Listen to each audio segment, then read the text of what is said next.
Hello YouTube, today I'll be doing a deep dive into Apple. Last week I released a video going into Apple and reviewing two different models I did. However, after realizing it was completely inadequate and not very good, I decided to redo it and republish this YouTube video a week later. I added a lot to the model as well as two different valuation points to get a much better fair value, as well as finding better assumptions and better theses that back up the fair value that I already had, but I just needed more concrete evidence to back this up.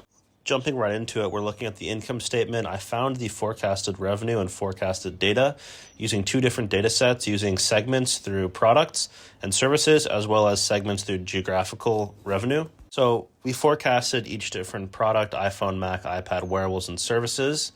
We can see how each one builds into our assumptions all throughout this. Our main assumptions are that services are going to continue to grow at this trend rate, and it's not going to slow down. There's speculation that Apple is more of a service company and less of a hardware company going forward, and I think that is going to kind of be true, but not necessarily. Services are going to stay at this steady 13% growth rate. However, Mac and iPhone are not going to slow down. They're going to continue growing, and I think Mac's going to have a little bit of a slower year than 12% in 2025. However, a nice 8% growth in Mac and a 7% growth in iPhone. iPad's going to be a little bit worse, and as well as wearables and accessories. However, I think there is some room to grow in wearables if Apple releases some sort of Apple glasses or some sort of AI technology with wearables. The other half of the portion that we used to forecast it, we used 50% of right here, the totals of products, and the other part we found was using geographical. So I think America, and when we're looking at this, just to preface, we're not actually looking at the growth rates. I think it's more helpful to actually look at the percent of revenue. So as we can see, America has been at these low 40s as percent of revenue the past 5 years. And I think that's going to continue. However, I don't think it's going to grow that much because there's less growth in America than Greater China, Japan, and rest of Asia Pacific. That's why I have Greater China growing at a very high rate. And this is one of the key assumptions in my model. As you can see, the past couple of years, Apple in Greater China has been relatively bad, -2, -8, -4 the past 3 years in revenue growth. However, going forward, I think the Greater China is going to be the strongest driver, and that's what we see in the last quarter. We can highlight this, but they see a 30% growth Q1 in 2026 from last year, almost equaling half of their total revenue from last year in one quarter, and that's because of the product lineup they have right now. Going forward as well, I know China is going to really respond to the foldable iPhone. It's going to come out in around 2 years, one to 2 years. So I think that's another reason why almost 14% is, I think, a good assumption. And I also think that the mini Mac, once it hits the Greater China markets, are also going to boom. Rest of Asia Pacific is also kind of following this key assumption with Greater China, which we've also seen key growth in Q1, as well as Europe continuing to be strong and America continue to be strong. But those percent of revenues diminish when we see much bigger growth in Asia. Moving down to cost of goods, we have it linked under products and services. We can see that both have decreased relatively well, but products really did drive this from 55% as a percent of revenue to 47, almost 10 points. So going forward, we're going to continue to see this, and this is a key assumption as well, is that we're going to continue to follow this trend and drop down to 42% of revenue, which is going to expand our gross margin and our gross profit. Services are going to remain the same at 6%, because I think that Apple has gone to a pretty solid point at 6%, which we've seen over the past 5 years. These two indicators are going to drive our gross margin and our gross profit, which we can see as our gross profit grows 10%, as our gross profit margin as a percent of revenue as well grows from 47% in 2025, 47% in 2026, and then 49% in 2030. And looking at the Q1 earnings, actually, the assumptions that we have are below the standard that Apple is currently maintaining in Q1, which is really shocking, especially with how the market is doing right now as of March 2026, with NAND prices and DRAM prices for chips being at an almost all-time high, and there's a massive bottleneck in that market currently, and that's how we see prices for SanDisk, which is another stock that I recommended. I think went from $500 to almost $1,000 in the past 3 months. The fact that Apple can maintain very high gross profit margins currently is absolutely insane. I think they could do a lot better than this. However, I don't want to make this model too biased and be too bullish and have like a 60% gross profit margin as a percent of revenue, because that would be insane. However, that is something just to keep in the back of your mind, that Apple is actually increasing their gross profit margin more bullishly than we have modeled into this valuation. Apple's operating expense, or OPEX, has been relatively high the past couple of years because of the AI investments, and that's going to continue going forward, I think, if not, it's going to grow past 8% as a percent of revenue. That's what we have modeled in, as 8%. However, I think it could actually do a lot more than that, especially with robotics and stuff, and maybe Apple goes into robotics, which there has been a couple of theories around and stuff, and obviously as technology advances, Apple's going to have to pivot and continue to move forward. Now, looking at our EPS in basic and diluted, this drives one of our valuations that we can go to in a little bit. However, we do continue to do buybacks, and that's what we have down here in basic growth and diluted growth at negative 3% for both. Apple's notorious for doing buybacks, and that's how you can see right here from 2020 to 2025. They're at 17, and now they're at 14. And going forward, we're going to continue to model that in, and that's going to bring us to a $16 basic and a $16 diluted. Pretty much the exact same, a couple cents difference across both of these across the next 5 years. Skipping over the cash flow, the balance sheet, and the depreciation segment, I'm going to go right into the DCF, and we're going to get to the valuations because this is going to take me quite a bit of time.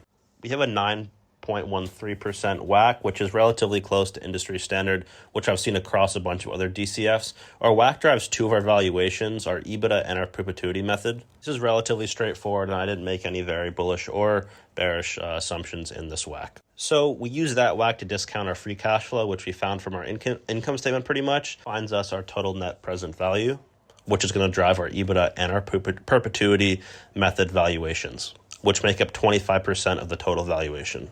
The key difference in these two valuations is that we use a growth rate for the perpetuity as 4%, which means that that's the terminal value, that Apple's going to grow at 4% for the next 10 years, 20 years.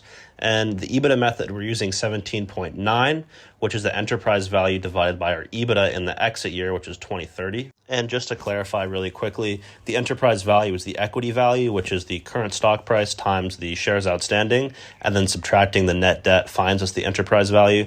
So it's the enterprise value minus the EBITDA, which is the EBIT, adding back to the depreciation and the amortization. So using both of those methods, we find $222 for the EBITDA method and $238, both under the current stock price. The other two methods that we use were a CLV and a pure PE method. These really drive the value and the fair value of the company. The CLV is customer lifetime value, and the pure PE method, we looked at a peer company. So for the CLV method, we pretty much found the active user base, and then we calculated how much money each customer spends in their lifetime at Apple. We found $1,308. So I know I've spent a lot more than that at Apple. I've had like 4 different iPhones, 2 different MacBooks, Apple AirPods, and a bunch of different chargers. So that's the average across all the users. Obviously, some people don't actually they don't buy 4 iPhones over the course of 6 years or whatever it is. However, what Apple is so good at doing is customer retention and their product ecosystem. So obviously, if you have AirPods, you're most likely going to have an iPhone, and it's kind of the same thing with the Mac and all of their products. They all mesh very well together. And so, Samsung and other devices, other companies, some of their products can still mesh with Apple, and I think AirPods can as well, but just not as well. So with our ARPU, or average revenue per user, then we calculate the total enterprise value, which we use the churn rate or switch rate from Samsung to Apple or other people. Apple has a positive churn rate, switch rate, whatever you want to call it. Then we find is 5 billion, but it's 5 million because we're using in thousands, $5,742,160. And then we divide that by the total shares outstanding, which we find $384 as the estimated equity value per share, which is obviously much higher than the current value of the company. The peer review, or PE method, we used Microsoft. So what we did is we did 2022 to 2025. We found their diluted EPS, and then we forecasted their PE using the current value of the company with the forecasted EPS that we used. And we used that by finding the growth rates, as well as looking at Yahoo Finance. And actually, the one that we have is very close to the 12-month trailing diluted EPS. So dividing that, then we found the multiple that we want to use, and we multiply the multiple by the forward PE of Apple. How do we find the forward PE of Apple? We did the forecasted EPS, which we were talking about earlier when we were forecasting the EPS with the buybacks. So we forecasted their EPS, and then we multiplied 16.62 times 26.10, which is the Microsoft, which found us $439.09, which is much higher than the current stock price.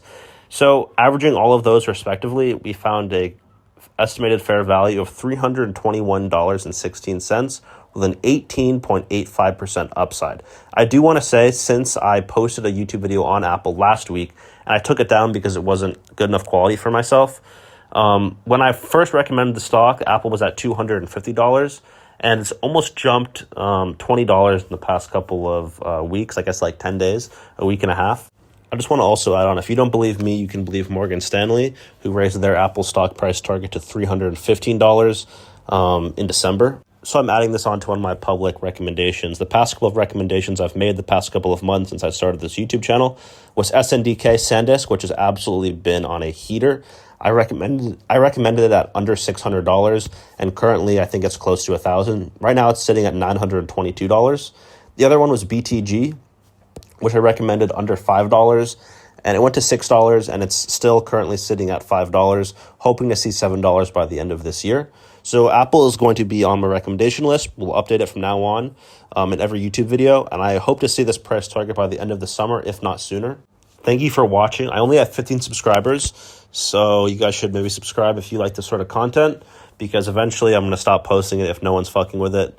I'm going out of my way to post this sort of stuff, and most of it's just for documentation for myself, so I can look back on this and show people that I'm him. You know, I'm just joking. But yeah, thank you guys for watching.